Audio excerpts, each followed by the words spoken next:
being here. I'm very excited to be here. It's a very exciting day in Albany. It's a very exciting week.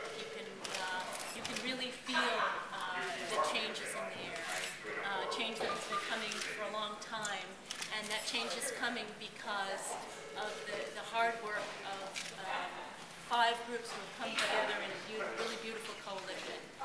The Empire State Pride Agenda, the Human Rights Campaign, Freedom to Marry, Marriage Equality New York, and the Log Cabin Republicans.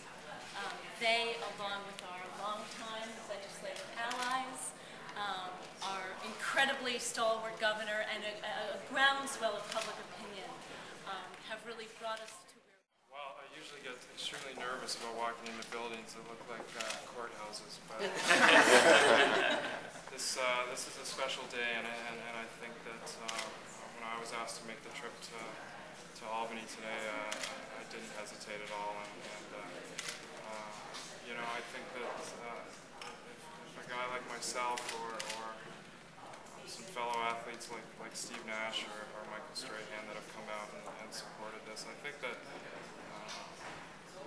if you can see how open-minded, you know, these guys are, that it's kind of frowned upon to be okay with something like gay marriage. I think that, you know, if you're on the fence or you're a little bit nervous about being okay with it, it's fine, and I think that that's why I'm here, just to get that point across and help as much as I can. And there's a gentleman from Staten Island that I'm looking for today that I'd like to have a chat with and shore up a couple of votes, and I'm going to do it as kindly and gentle as possible for the next couple hours. So, just cross our fingers and hope it gets done. So thanks for having me.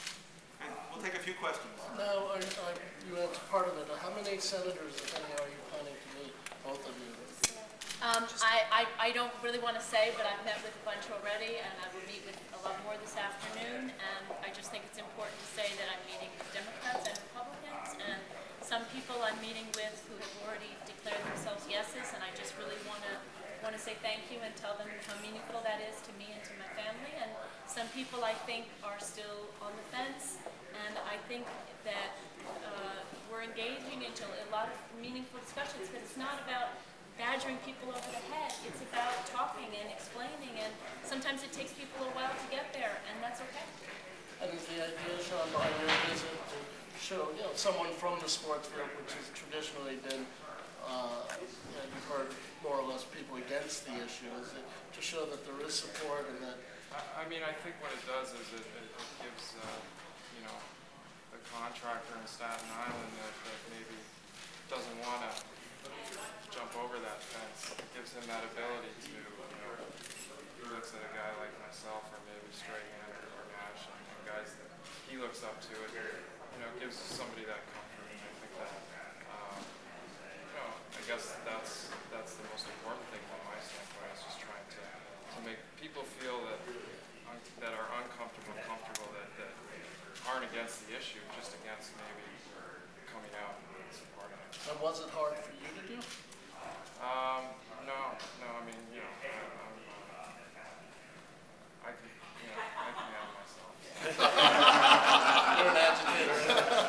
What would you say to the politicians who, as Senator Alisi mentioned yesterday, you know, he was talking about his 2009 vote, and he said that was a political vote. And what would you say to those who might see this through the lens of politics and say, if I vote for marriage equality, that it's going to imperil my position in this body, and that imperils the good work I do for my constituents on many, many other issues? I would say that gay rights is here, and if you don't understand that gay people are human and that they deserve to be treated equally as everybody else, you're back in the dark ages, and that is not going to stand you in good stead in local politics or national politics or any kind of politics.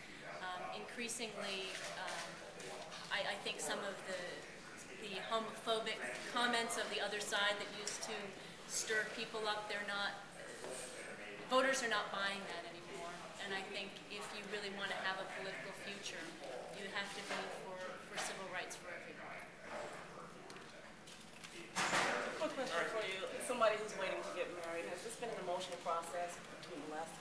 I mean, it's certainly, I think, for me and a lot of people that I know that are in that position, certainly it was devastating the last time the vote happened and didn't pass. So we're all on tenterhooks, but I don't think we've ever lost our hope because it seems so obvious and so right and so true.